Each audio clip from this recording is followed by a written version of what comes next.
Hi everybody. Sometimes it's really good to limit your palette, limit your choices. So I have this little box of scraps from previous projects and I'm going to use it today. So I have the other half of something I used once. That's a sky. I'll put that in. Then I saw this. I've used it. I just ripped some bits off it. That's a gauze.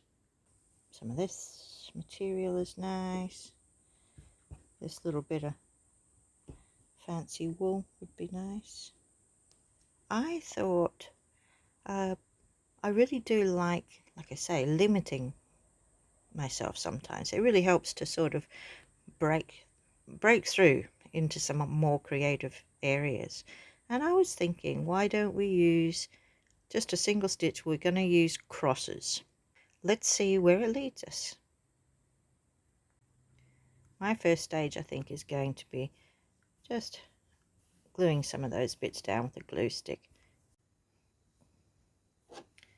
Right, so I know it's sort of chaotic, but we have a blue sky. I've just torn that piece of gauze. It's got some nice edging on it. Look at that. You see, okay, something across there, and I saw this little bit of, it's kind of a mesh. It's silvery. So I thought, well, maybe it's like something in the background. Maybe it's, you know, the light catching on some distant water or something. So I might just pop that in underneath there, I think. What else do we have? Yes, I thought I've got this lovely turquoisey colour. Oh, more of it's coming off. Okay, but just a little snippet there, and I thought it really, even if we went underneath that,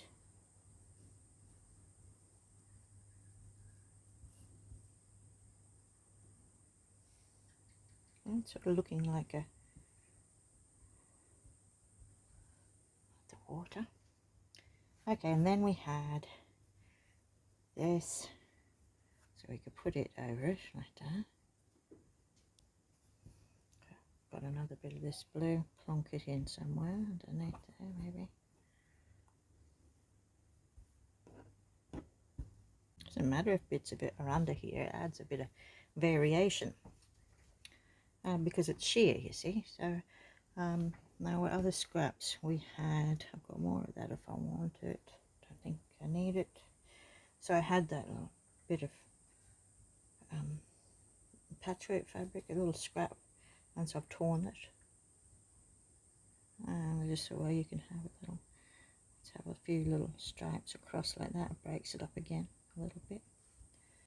So I can already see a little something there.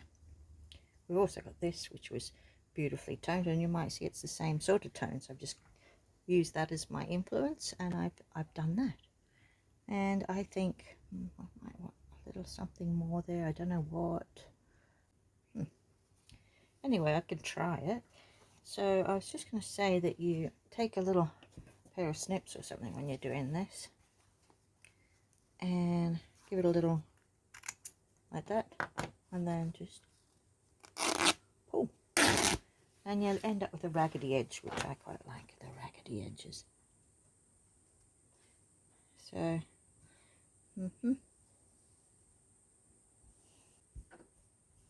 just using the glue stick helps to hold it down a little while you're stitching away. We'll go over it soon and tack it down. I think it looks good no matter what you do, but then I'm visualizing what I want to do after, and so that helps me. Now you know you can always do this the proper way, and you can use some iron-on webbing to get it to stick properly, but I quite like that it'll move, because I might use that. And I think I'll just, currently, because I'm not sure what I'm doing, I'm just going to use a single thread, and it's a sort of olivey, sandy kind of colour. So our crosses can be, as long as it's two lines crossed, I'm pulling that across. And so just to start doing something here, I managed to, attach a few things at once. I'm just going to do some long thin crosses, but what that's allowing me to do is create something that's grass-like or something.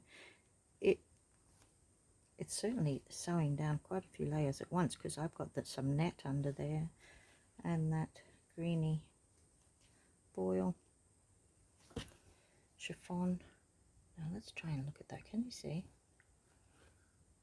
So we've got the crosses.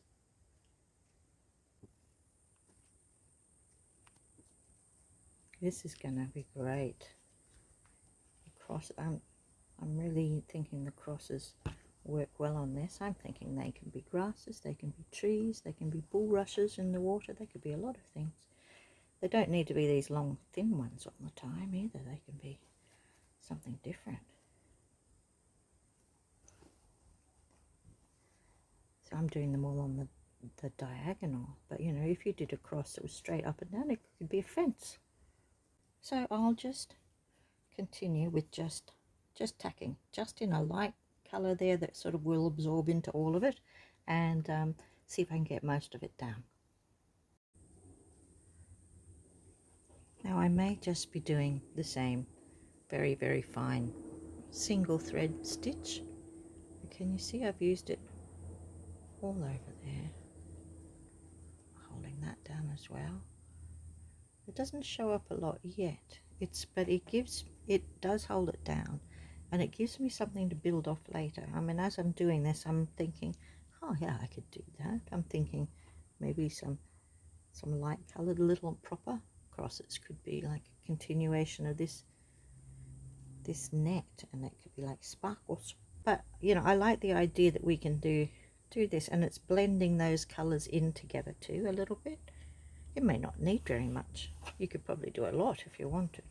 But yeah, I'm just quite happy with the way that that's going together, so I thought I would share that. As I suggested earlier, now I'm going ahead and doing a few of those small crosses in a light colour. I'm using a white, but I could use silver. Just holding down that mesh and bringing that edge out a little bit. That's quite cute. Then I'm going to grab this. This is a lovely, another shiny one, a really beautiful teal, a rich colour. And I'm just going to do some crosses that are, as you can see. So with those and the others, we've got a great combination of crosses so far. So back to this area where I put the teal crosses, I'm now going to add some nice lighter blue colours just to blend that area in. It could be the movement of the water, what we're suggesting, but really it's holding things down, and it's blurring that edge between those two different colours.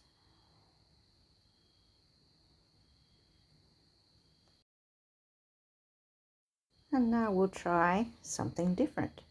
I'm going to try to do some little trees on the horizon. I've decided to use a sort of an olivey, pale olive colour, just one strand because it's in the distance. I'm starting with very small crosses at the top and then overlapping them as they go down. They'll get wider, so it's basically a really long thin triangle shape, and I'm doing that to sort of suggest a lovely tree shape. So I don't think it takes much to suggest a tree there. We'll go down a little lower on that one and then start another. Just get a couple of them on that horizon.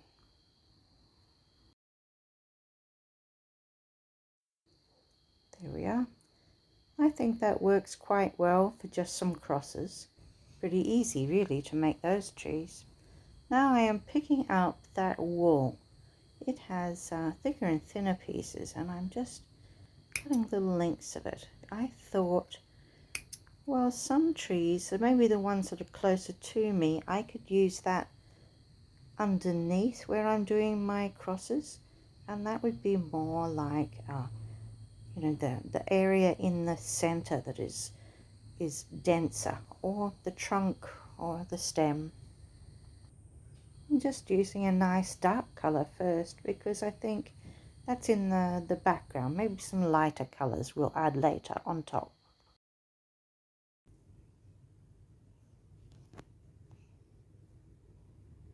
I do like adding this little cardboard surround around sometimes, just to sort of show me where I'm wanting to put the picture.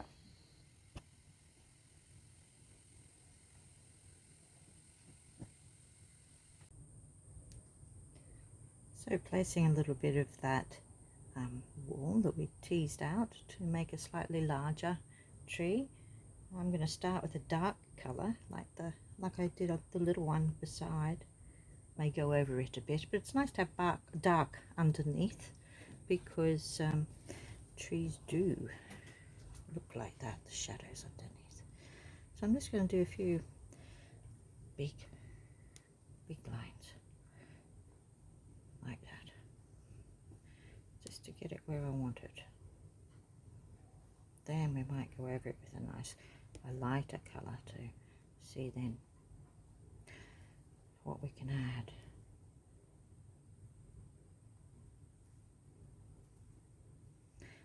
And this is what happens when you make it up as you go along. You don't know how to do it exactly, but you have an idea, and you just go with that. I'm just doing some really big crosses that will hold most of that wool down and give me the basic shape of the tree that I was after. I do think it needs a bit of lightening up, so I'm just grabbing some of this super shiny, you're gonna get, oh yes, look at that shine, lime green. But because I'm a little concerned about that it's going to be a little bit too bright, I'm just going to use a single thread and see what happens.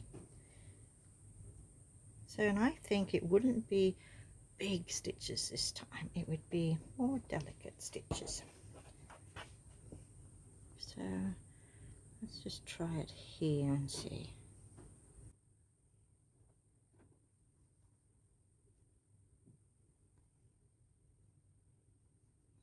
So what about these trees? So these are sort of long and thin ones, as if they are like pine trees or whatever your equivalent is where you live. And I think it would be lighter at the top because the sun would be hitting off it. Underneath it has the shadow of the other branches, so you don't see quite as much light.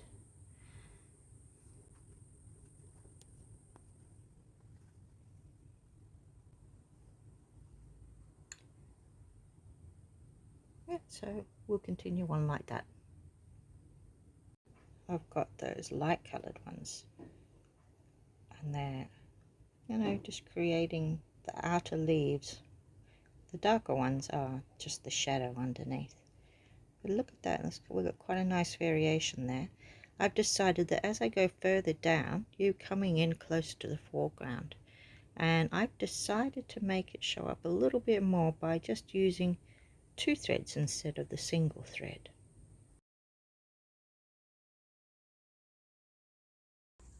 Let's now have a look and see what else we might be able to do. I do have this tree here to finish that I've started. I quite liked the idea that it poked up. Yeah. See what I mean? But it's not really showing up, so it needs a bit of colour in it.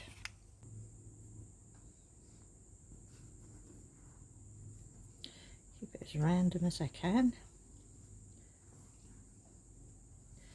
Already it's starting to show up a bit better, I think. I made it so that there was more concentrated light colour at the top where the sun would get to it, and I'm just making it a little less noticeable down the bottom.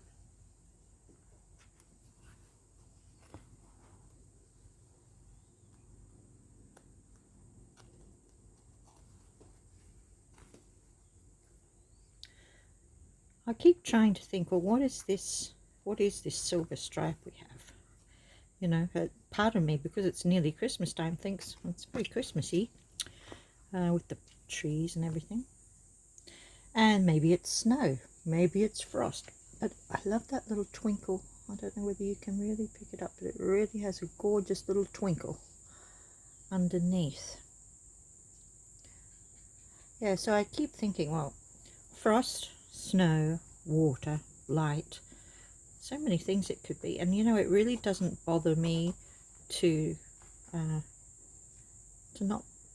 finish and sort of say it's this. You know, I like to leave it up to the imagination. Does that make sense? I like to sort of think that we will all see what we want to see in it, and that's fine. So it doesn't really worry me. If I did want to bring it out to be snow or something, then perhaps I would put a little bit on the tops of my trees, more like it. Or perhaps I'd be inclined, if I really wanted to bring it out as a Christmassy thing, and then I put a little star on the top. You could do a little sequin. You could put some little red crosses in between. It doesn't have to be crosses. This is just my experiment, just to see where we can go. But, you know, imagine that. It does look like a Christmas tree.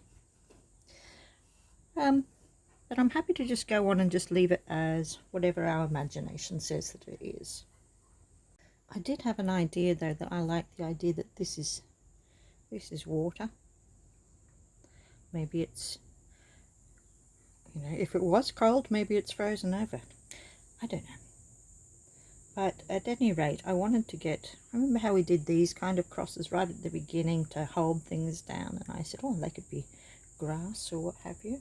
Well, I'm just going to have a go now and see if I use 2 strands of a brown and put it where I think that this is. You know, could we get something that looks like a bulrush or something? That would be really good.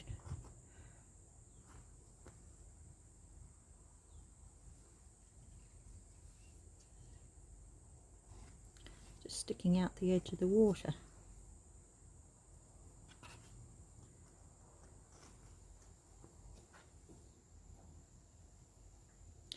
It doesn't look any good, I'll just pull it out.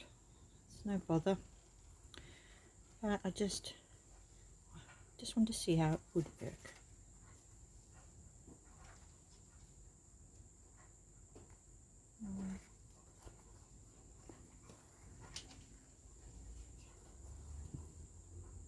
Now, could we convince ourselves that something like that? Or maybe it would be better in just one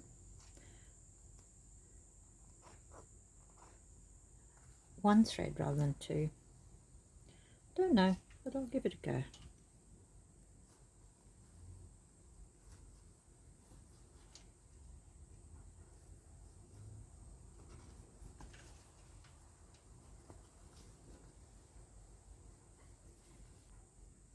Just going to do some on the other side here before I totally decide whether it's any good or not. Pretend that that one's disappearing behind that tree.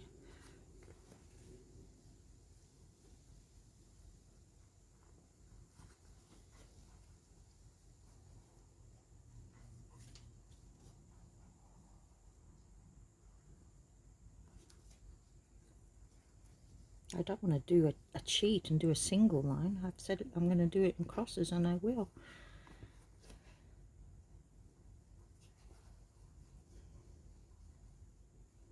Well, it could be something. I'm not going to abandon the idea just yet. Although I think I might transfer down into being just the one strand pretty soon. But whilst I've got the brown, I'm thinking, well, I should actually do something about this tree that's standing in the middle of nowhere. So what about if I did some very close together? Could I use that to be a trunk?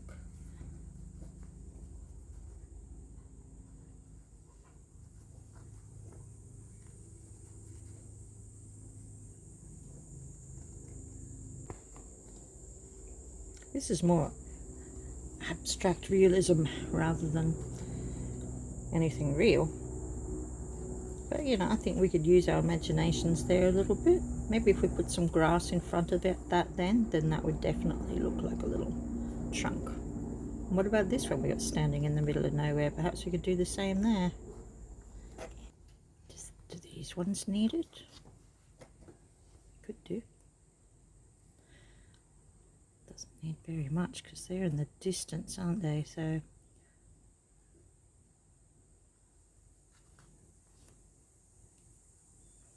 just a little suggestion.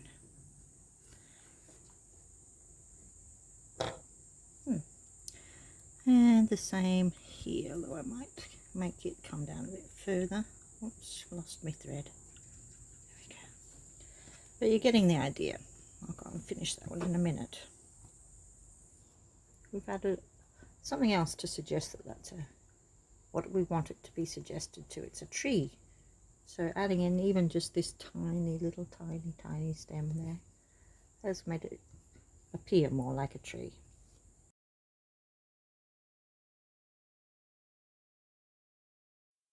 So back now, whilst I've got the brown still, single thread this time, and just continuing on, adding a little bit extra to that waterweed or bulrushes or whatever we think that might be on the edge of the lake.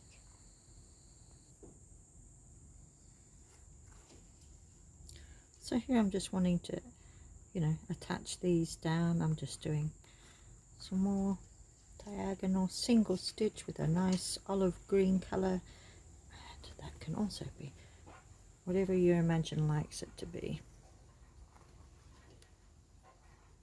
but I think it works. One more thing I added in was using brown. I started doing not diagonal crosses but straight up and down along a line there, and they got bigger and bigger and bigger towards the foreground and made a fence. That's what it looks like when it's in its frame.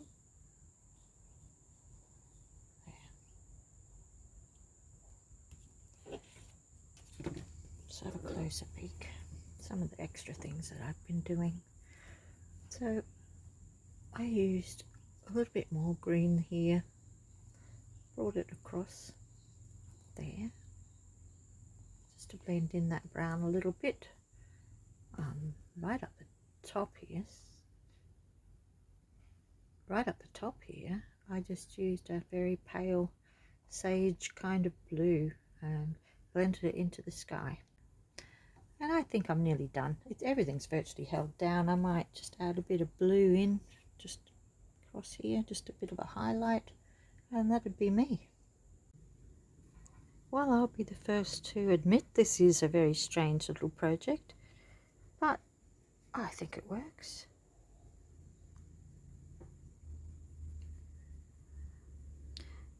I'm showing you the detail, but really when you do a little landscape like this, you look from a distance. But I want to show you, see how I've used that light colour like the sky and allowed that frayed edge to just suggest grasses, I think, something. And there we have that lovely mesh, and I've continued there with a lovely shiny thread, which I've also brought down into the water a little bit. I've extended the water out the other side of that tree a bit, made a little fence and some trees. And yes, I know it's not perfect, but I think I've learned a few things along the way, and I might try again in the future to perfect this using crosses, especially with the trees and the grasses. Very interesting trying. Anyway, I hope you've enjoyed the process. My name's Tracy from Art Fibre Stitch. If you've enjoyed this, do press like and subscribe. All my other details are below. And thank you for watching.